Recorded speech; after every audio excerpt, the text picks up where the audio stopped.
did in fact defeat the Earth Elemental, but as a result, we got hit by a piece of flying debris.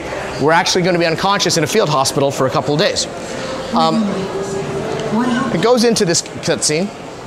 You were injured when the elemental exploded. Captain Thackeray brought you here personally. You've been unconscious for 3 days. You had lots of visitors. Villagers you rescued, some seraph. So this is an example of, based on the choices you made during your biography, different people would have come and visited you, and she'd be pointing you to go follow up with the different groups that actually came by and talked to you. What should I do now? Fresh air and exercise are the best medicine. The goddess Dwayna helped you. Perhaps you can help others? Thanks, I will. And thanks for taking such good care of me. Not at all. Shaymore is in your debt. May Dwayna protect you in your travels. So you see, we've gone ahead and got a reward, and then when we accept, we level up. So Matthew's going ahead and assigning some of the points into his abilities, and now we're looking at what we're calling my story. This is really your story journal. It keeps a log of all the decisions and choices that you've made through your story so far, and also, you know, where you should be heading next. So I've been talking about our dynamic event system, and one of the things about dynamic events is, by their very nature, yes, they are dynamic. You don't know when exactly they're going to be occurring. They're not static, and so it's very important that we get people out in exploring the world so that they can experience these dynamic events ad hoc, you know, as quickly as possible. So to do that, we've introduced the scout system. Now there are some people who play MMOs where they just want to go out and explore and have with no guidance whatsoever. There are others who prefer pointers to where they think, you know, interesting content will be, and that's the point behind the scout system. Is we put these markers on your world map, gently point you in the right direction, so you'll see some, you know, interesting dynamic event content. So go ahead, let's go ahead and just head down.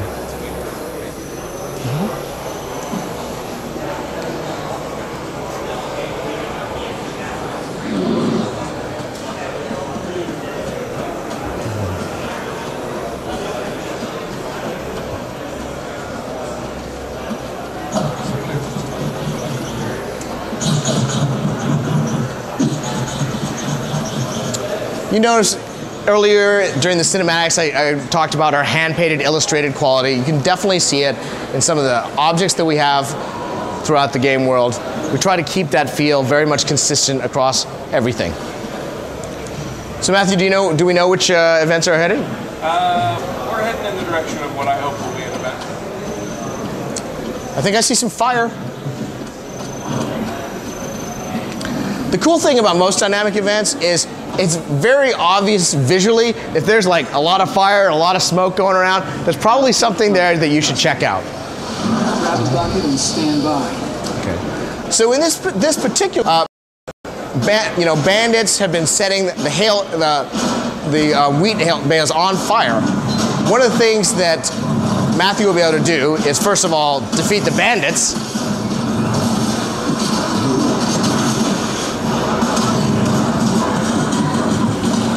Do we have any water buckets flying around? Yeah, I can go grab it.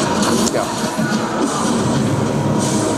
Okay, the other way we can participate in this event is he just picked up a water bucket. This is what we call an environmental weapon. It went ahead and changed his skill bar to a bucket that he can then use to put out fires. Looks like there aren't any fires, but I can probably still use that water bucket anyway. Drinks milk, thanks. Okay. So he's gone ahead and used the bucket to pick up more water and water the crops. But you can imagine with this particular type of mechanic, there are any number of things that you could be picking up. You know, planks to help repair a fence or use as a weapon. Do you want to see if the brood mother's up? She's always a fun one. But sorry? Oh.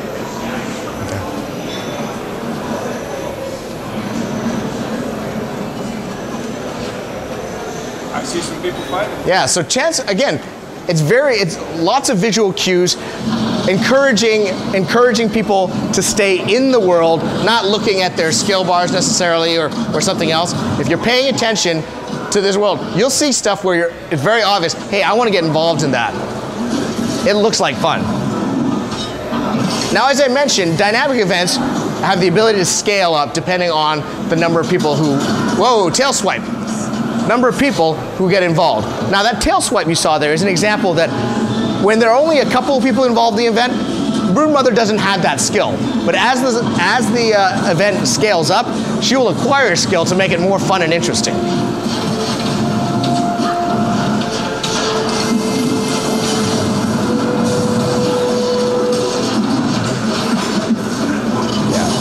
One of the things about our combat, as I mentioned, is we want to keep it pretty action-oriented. So what Matthew just did is he demonstrated that in our game, there is no dedicated healing or resurrection class.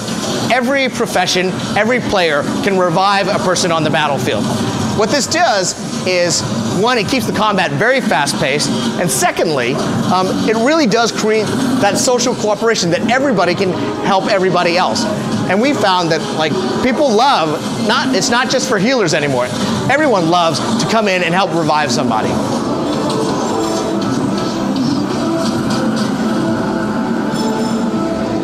Okay. So did we defeat her? Yep. And as you see in the upper right, we get notifications of the event succeeded and the rewards that we acquired. Okay. All right. I feel pretty good. We've done a couple of dynamic events. Let's head over to Divinity's Reach. So we're going to continue our personal story, which has instructed us to head over to Divinity's Reach. Divinity's Reach is the last great human city of humanity, and as such, we've made it, appropriately grand and epic. Divinity's Reach is really a great opportunity for us to demonstrate our new engine technology. Our new engine technology allows us to do very large-scale, sophisticated environments. We can do all sorts of complex lighting and shading and textures. We can even, as I mentioned, do things like custom weather, depending on the appropriateness. Do you want to see if we can hear some of the ambient dialogue? I'll pump the volume up for that.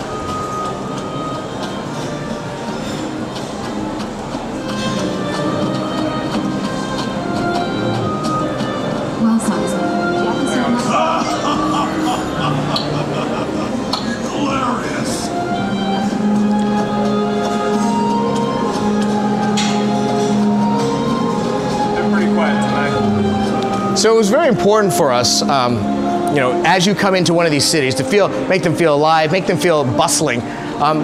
We recently announced that we've been doing a lot of voice work for Guild Wars 2, and we announced that we basically are going to be putting 60 feature films worth of voice acting into our game.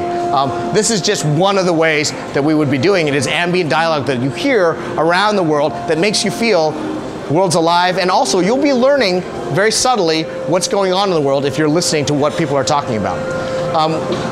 What Matthew has taken us to here is it's our shooting gallery. It's just an example of a kind of mini game. We're going to be placing mini games in each of the cities so that players, when they're enjoying a little downtime between combat and adventuring, can have other activities that they can get rewarded in.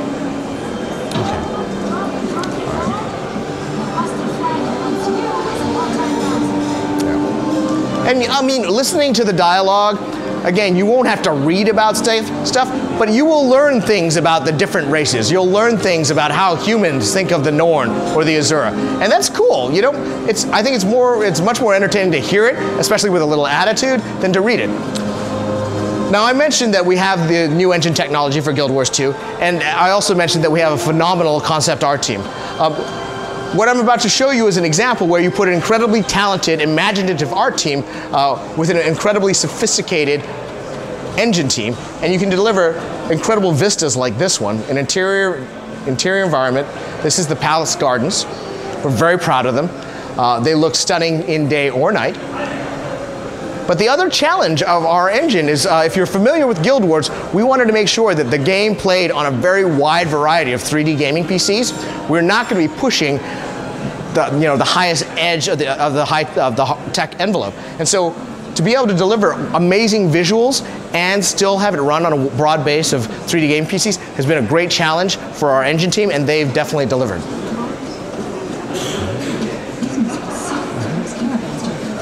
centaurs make it to the scene, we need men to defend. Yeah, we really don't like those centaurs.